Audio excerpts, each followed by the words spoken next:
Guaita, Hola, què diu el Sergi? Espera que bona tarda. una mica que es vegi, perquè si no malament rai. Aquí. Això és una mica cutre, és self-made aquí a casa. Bueno, ja està bé. Bueno, doncs escolta, benvinguts a tots a nova edició del Ciclisme Cat a casa. Ara s'està connectant la gent, Sergi. Sí, ens parem una Aquest mica. minutet de marge perquè la gent vagi connectant-se i entrar. Ens sents bé, tu? Ho veus bé? Tot Sí, bé? sí, Oh, perfecte. perfectament. Esperem que la gent també, si ho senten bé, també ens donin una mica de feedback i així arrencaríem. Doncs bé, Vale. avui no sé quina edició és d'aquestes xerrades que vam començar amb el confinament pensant que serien cosa d'una setmana I s'està allargant bastant. i s'està allargant una mica la història. Sí, sí. Però bé, esperem que un dia o altre les puguem acabar, no? Perquè si no, malament rai. Doncs bé, avui tenim amb nosaltres el Sergi Llongueres, nascut a Òrrius el 1996, per tant, tens ara 23 o 24 ja? 23 encara. 23, Faig 24 al juliol. Al juliol, molt bé. El Sergi és el vigent campió del món de trial èlit en la categoria de 26 polzades de la Roda Gran, competició que va guanyar l'any passat al Mundial de la Xina. El 2019 fou un any complicat, ja que va estar aturat bona part de l'any degut a una operació, però va tornar dels Mundials amb l'or individual i l'or per equips. L'any 2018 fou proclamat millor ciclista català després de guanyar la Copa Catalana de Trial, ser campió de Catalunya i d'Espanya, tercer a la Copa del Món i sotscampió mundial, gairebé res. Agrair-te, Sergi, que hagis volgut acceptar la nostra invitació i que ens acompanyis avui, que ens fa molta il·lusió de tenir-te aquí. No, gràcies a vosaltres per tenir-me aquí. És un plaer. Molt bé. Escolta, Sergi, remuntant-nos una mica endarrere, tu t'inicies al trial el 2009, anaves per futbolista, defensa central, si no estic mal informat. Exacte. D'aquells contundents o dels de Bueno, treure jugades? contundents. Perquè de petit ja era una mica corpulent i em posaven allà darrere a parar-los a tots. Molt bé. Passa la pilota però no passa el jugador, no? Que deien? Exacte. I al 2009, a la Copa Osona, t'inicies a la competició i resulta que va i guanyes, no? Si no estic mal informat. Sí, vaig començar amb els amics amb la categoria més baixa de totes, era un Open, perquè era molt dolent, però bueno, aquell dia va anar prou bé i vaig poder guanyar i llavors vaig dir, hòstia, això mola, i llavors vaig seguir des de llavors. Molt bé, després vas estar 4 anys estudiant i entrenant al centre de tecnificació que té la Federació Catalana de Trial a Ripoll. Sí. I recordes aquests primers anys i sobretot aquesta època a Ripoll on la veritat és que em va ajudar molt en èpoques de que ets adolescent i no saps molt bé cap on tirar perquè tots els teus amics surten de festa o fan altres coses. És un moment que va molt bé saber que entre setmana estàs a un lloc on tens un entrenador, tens un pla d'entrenament fet, estàs a un lloc on tens altres amics que estan practicant el mateix esport que tu i que disfrutes molt. I la veritat és que jo crec que em va anar superbé. I van ser uns anys molt bons, sobretot per això, per estar amb amics que és com estar de colònies durant tota la setmana, saps? I és molt, molt guai. A part de les amistats que has pogut fer, lògicament, dintre del món del trial i relacionat amb l'estada en un centre de tecnificació, imagino que també tècnicament el que s'aprèn en un centre de tecnificació ja serveix, diguem, en el teu cas, per llançar una carrera professional en el món del trial, no? Exacte, sí. O sigui, et permet fer moltes més hores de les que faries tu estant sol a casa teva, perquè és el que dic, estàs amb tots els teus amics i sempre t'estàs picant amb els altres o és com que compartim tots la mateixa passió i llavors és molt fàcil dir, anem tots a entrenar i a passar-nos-ho bé.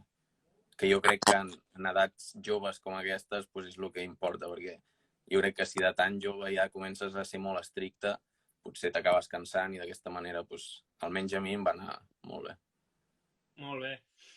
El 2014, el teu últim any de júnior, vas guanyar el Campionat d'Espanya i vas fer segon als europeus i als mundials. Sí. Sempre t'ha tocat competir amb una de les millors generacions de pilots a nivell internacional, Valer, Carty. Com decaes, ja no el podi, sinó inclús entrar a les finals en competicions internacionals? Ara mateix és molt car, o sigui, pensa que entren 6 a les finals i la majoria es dediquen només a això, a aquest esport. I la veritat és que si ara no t'hi dediques quasi com la teva professió, o sigui, si no t'hi dediques professionalment, no pots entrar a una final perquè requereixes... No, o sigui, potser de nivell pots arribar a entrar, o sigui, ets capaç de fer les zones per poder entrar, Sí. però o sigui, és molt més... o sigui, les persones que entren és gent que té tanta confiança que no falla. Llavors, costa molt passar aquest tall. Sí, sí, és un tall que cada vegada els que seguim una mica el trial cada vegada és més exigent. Exacte. I la veritat és que a totes les competicions, jo crec que sense excepció es queda fora de les finals gent que perfectament podria... Exacte. Molt bé, aprofitem per dir a tota la gent que ens esteu escoltant i que ens esteu seguint la conversa amb el Sergi que si voleu deixar-li alguna pregunta, després, si el temps ens hi cap, doncs li farem arribar les qüestions que ens pugueu fer, les podeu deixar per aquí. Hem vist que tens algun fan anglès per aquí dels teus internacionals. Sí, pot ser. No entendran gaire cosa, però... Molt bé.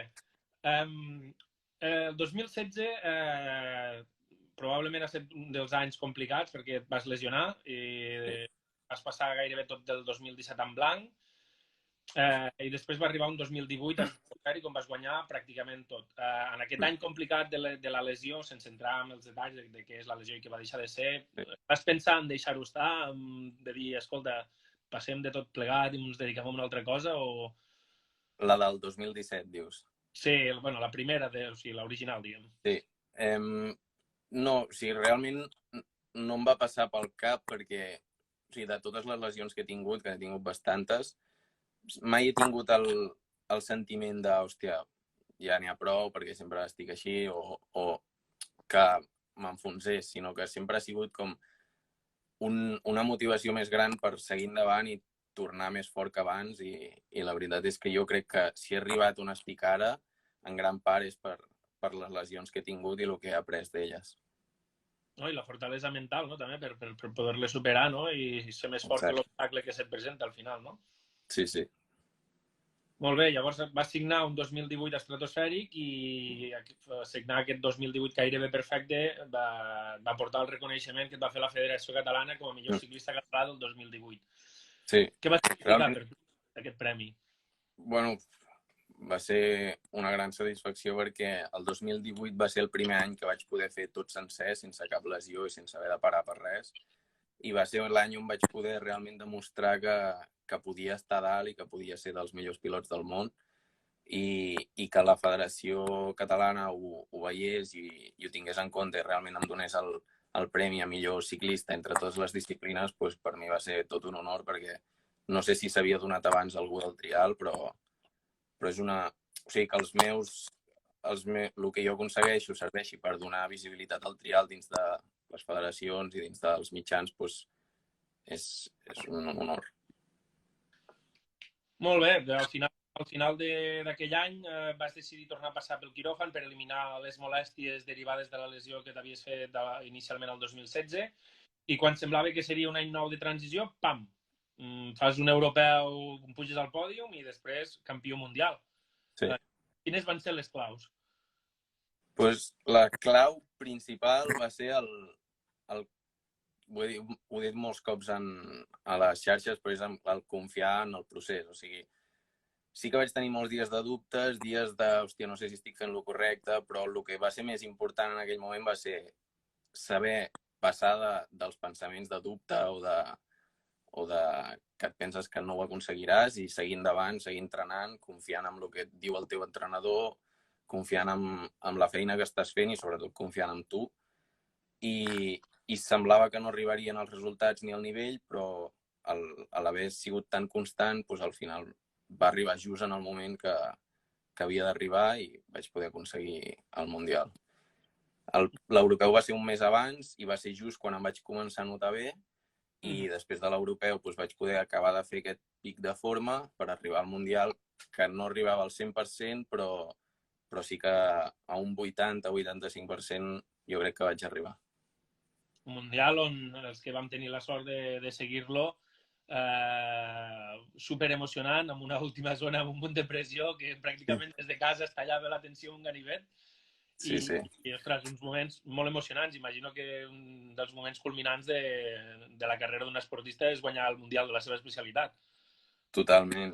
Va ser, jo crec que la carrera amb més pressió de la meva vida, i sobretot perquè era un Mundial, era la final del Mundial, el que sempre estàs entrenant i penses, guai, t'has d'imaginar que estàs a la final d'un Mundial i t'ha de sortir. Doncs, literal.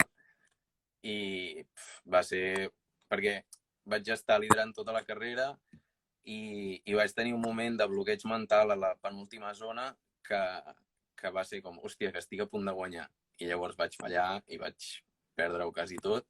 I clar, es va haver de decidir tota l'última zona i jo mai... O sigui, va arribar un punt de tanta pressió que vaig dir, és que m'és igual. O sigui, vaig anar amb bici i que sigui el que vulgui. I per sort va anar.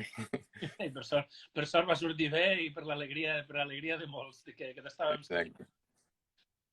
Escolta, Sergi, amb confiança i ara que no en sent ningú, un campió mundial d'una modalitat minoritària en el ciclisme com és el trial pot viure d'això?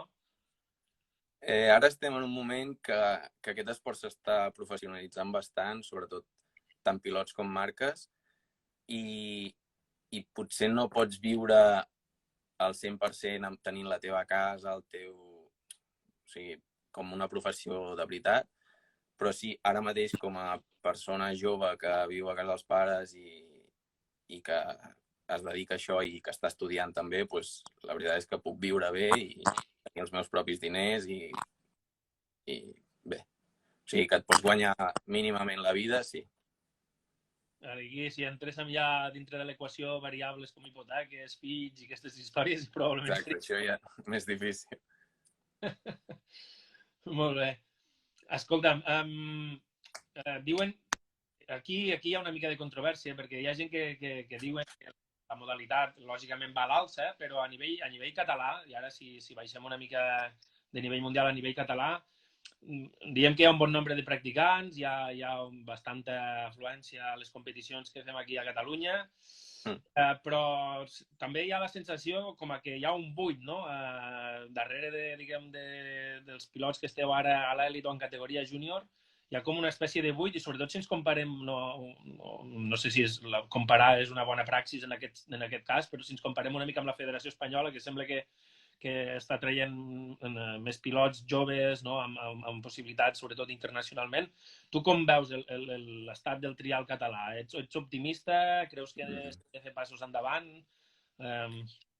Jo, la veritat és que potser sí que a les edats mitjanes potser ara mateix no estan en molt bon moment, però a nivell de petits n'hi ha més que mai, jo crec. O sigui, les escoles estan fent molt bona feina i jo crec que el futur de l'esport està assegurat, però sí que és veritat que hi ha com un buit entremig entre els petits i els que estem a dalt de tot, que jo crec que ho fa el fet de que quan arribes a certa edat és un esport molt difícil d'arribar al nivell per destacar en les competicions i ja veus que és molt difícil guanyar-te la vida. Llavors, si no ho tens clar o ho fas més per hobby, normalment la gent no li compensa el temps que ha de dedicar amb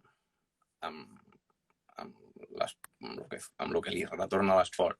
I llavors ho acaben deixant. Jo crec que el que s'hauria de fer és incentivar el fet de que arribar a dalt sí que és una cosa que et pot aportar molt.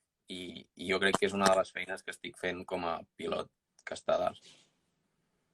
Per tant, tu d'alguna manera entens que, lògicament, com a campió del món català d'una disciplina com el trial, ets una mica el mirall en el que molta d'aquesta canalla, o inclús Toni Guillén, no? Que també ha fet molt bons resultats a nivell internacional ara darrere. Sou una mica un reflex, no?, per aquests joves pilots. Exacte. Sí, jo soc molt conscient d'aquesta responsabilitat, sobretot d'un esport que encara s'està desenvolupant i està creixent i la veritat és que tots els meus esforços van a donar una molt bona imatge i realment fer que la gent s'enganxi aquest esport gràcies a mi i pugui pujar l'audiència de gent que no només practica, sinó que segueix aquest esport. Està clar, està clar. I lligant una mica amb una pregunta que ens feia l'usuari Toni Calvo, en temps de confinament, què? Com us ho feu? Perquè ara hem sentit molt a dir, hòstia, els del ciclisme sou molt afortunats perquè podeu entrenar indoor amb el rodillo i tal, però clar, els que entrenen amb el rodillo, els de trial, jo em sembla que el rodillo no sí, també fem rodillo, però clar, no pots entrenar res tècnic. Si, per exemple, si vius a un pis, la bici només pots fer 4 canvis a casa i és molt complicat. La veritat és que jo aquests dies me'ls he pres bastant com un descans del trial, perquè ja que no podem sortir a entrenar, doncs més val acceptar-ho i tirar endavant. Però el que sí que he volgut és mantenir tant com pugui la forma física, perquè tinc la sort de tenir una petita habitació amb 4 coses de gimnàs i amb això sí que mantinc bastant el físic. També faig bici estàtica i trial, tinc la sort de tenir un jardí i tinc 2 palets i vaig fent 4 coses d'equilibri per recordar sensacions de tant en quant, però poc més. Sí que hem vist que algun company, a falta de troncs, pedres i tal, s'ha dedicat a saltar algun sofà, això ho hem vist, no? Sí, això també ho han fet. El challenge del sofà. I escolta, quina perspectiva hi ha pel que queda d'any? Perquè hi havia ara, així a curt termini, l'Internacional a Vic a la segona quinzena de juny. A finals de juny també hi havia els campionats d'Espanya a Torredembarra, la Copa del Món amb 5 proves que en teoria s'ha de disputar entre el juliol i el setembre i un Mundial que a hores d'ara encara no se sap on es farà, perquè sembla que a la Xina ja no es farà. No sé, quina expectativa tens amb el que queda de temporada i tot i la incertesa de la situació actual? Pues, la veritat és que, clar, tampoc puc fer un pla molt detallat, molt concret, perquè no se sap, però en principi el que estem enfocant és cap a estar al màxim bé a l'estiu, que en principi a l'estiu sí que es podran començar a fer competicions. He vist que havien actualitzat el calendari de carretera de la UCI i posava que serien a partir del juliol. I les Copes del Món són a partir del juliol. Llavors, en principi, esperem que es puguin celebrar les Copes del Món i ens enfocarem en això i ja està. I totes les que siguin, si n'hi ha abans, doncs seran per anar agafant forma per les Copes del Món. I poc més, seguir entrenant, mantenint al màxim i a veure què ve. També és una mica de mala sort que vagis a guanyar un any i vingui un coronavirus i et deixi lluir tan poc el mallot, no? Exacte, això també va fer res. Això i que era un any que podia fer sense cap lesió i una temporada ben feta i no, hem hagut de parar un altre cop. Bueno, això són coses externes que no es poden controlar en aquest cas. I lligat una mica al que comentaves abans, de les xarxes socials, què me'n dius? Perquè tu ets una persona força activa, publiques inclús amb idiomes, sovint molt en anglès, has fet algun vídeo que s'ha fet viral saltant algunes pedres amb alguna zona urbana, no? Que l'ha compartit alguna tele i algun diari de tirada nacional. Com d'importants són per visibilitzar no només el trial, sinó sobretot, per exemple, també per trobar sponsors, no? Pues, en el meu cas és la base o sigui, és superimportant, sobretot perquè en un esport que potser la competició no té tanta visibilitat com altres, per exemple, al carretera ho veu tothom i saps que si vas a un sponsor i li dius tu que estic competint a alt nivell, doncs només amb la repercussió que té la competició ja li surt a compte l'sponsor. Però en canvi en esports minoritaris com el trial doncs t'has de valdre d'alguna altra cosa on tinguis més audiència que les competicions per poder dir que val la pena sponsoritzar-te. Llavors, des de que vaig començar a ser professional, m'he dedicat a penjar moltes coses a les xarxes socials perquè ho vaig veure com una eina molt, molt bona per poder-me promocionar com a esportista i créixer no només jo i la meva imatge, sinó també la del trial. Perquè la sort que tenim els trialers és que sí que és un esport minoritari, però és un esport molt, molt espectacular i llavors és relativament fàcil arribar a molta gent penjant contingut de fotos o vídeos d'aquest esport. Sí, clar, no? Para muestra un botón que diu que es va fer molt viral. Després també tens el del canal, aquests últims que hem vist que s'han fet, que s'han fet virals, de fet, i probablement hi ha gent que no havia vist saltar algú amb una bici com ho feies en aquell vídeo. Exacte. Per això jo crec que els que estem a dalt d'aquest esport i tenim un nivell que podem fer coses que realment, si no has vist mai aquest esport, doncs et sembla impossible, doncs ho hem d'aprofitar per compartir-ho amb el món i fer que aquest esport arribi a més gent i el conegui tothom. Molt bé. Escolta, una altra pregunta que em fan arribar, en aquest cas via WhatsApp. Em pregunten per l'aportació familiar en el món del trial, és a dir, l'ajuda dels pares, el sacrifici dels pares, inclús germans, com de rellevant és, no?, perquè els pilots pugueu tirar endavant, no? En el meu cas ha sigut super important, o sigui, des de que, és que no només amb el trial, amb tot, la meva família m'ha apoyat moltíssim, tant pares com la meva germana, i el fet de que m'acompanyin a les competicions, estiguin allà amb mi, o sigui, quan era petit i no tenia cotxe, doncs el meu pare em portava a tot arreu, dedicava moltíssim temps a que jo tingués tot el que necessitava per arribar on volia arribar, i jo crec que en el meu cas ha sigut molt important, i si no tens aquesta ajuda, jo crec que és molt més difícil arribar a on vols. Està clar, no? Els sacrificis de la família sempre en un segon pla, però tan necessaris. Com que havíem quedat amb el Sergi que acabaríem molt puntuals, perquè el Sergi encara estudies online, oi? Si no sí. Una enginyeria i tens classe. Sí. Molt bé, unes darreres preguntes, a no ser que algú ens en faci arribar alguna dels que ens estan mirant. A qui consideres el teu rival més complet? Jack Carthy, Nico Valer, altres més veterans com el Vincent Hermans, el Nima, que ha canviat de roda aquest any, o gent que ve per darrere apretant molt, com l'alemany Windman? Sí, jo crec que tots aquests són rivals molt potents perquè tots tenen un nivell molt alt, o sigui, tots són capaços de posar-se a un podi, però el més complet i el més difícil és en Jack Carthy perquè a part de ser un dels que té el nivell més alt, és el que de cap sap competir millor i és molt difícil que falli, i ho ha demostrat a quasi totes les competicions que és quasi intocable, o sigui, costa molt guanyar-lo, però en aquest Mundial vam veure que també pot fallar i que tots els altres tenim un nivell molt alt i estem allà, i a la que falli, que no es pot despistar perquè pot guanyar altra gent. I la veritat és que estic molt orgullós d'haver sigut jo el que ha guanyat en Jack, o sigui, el que li ha pres, el que ha tallat la ratxa de mundials que estava guanyant en Jack en el seu millor. Quants en portava Carthy de mundials seguits? No, en portava 3. Sí, és com la noia, que també hi ha una noia, no?, en categoria de fèmines que també en portava. Sí, la Nina. Exacte. Sí.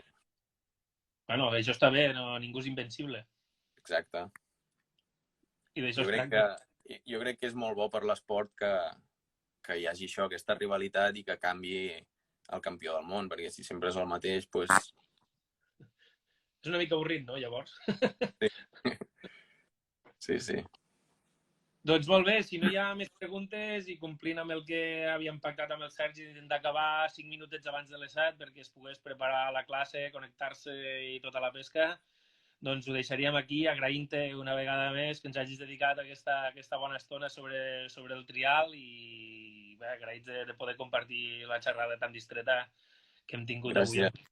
Gràcies a vosaltres també, un plaer. Molt bé, doncs amb en Sergi Llongueras que tanquem i us citem d'aquí 3 o 4 dies amb una propera edició del Ciclisme Cat a Casa amb un nou convidat o convidada. Gràcies a tots. Adéu.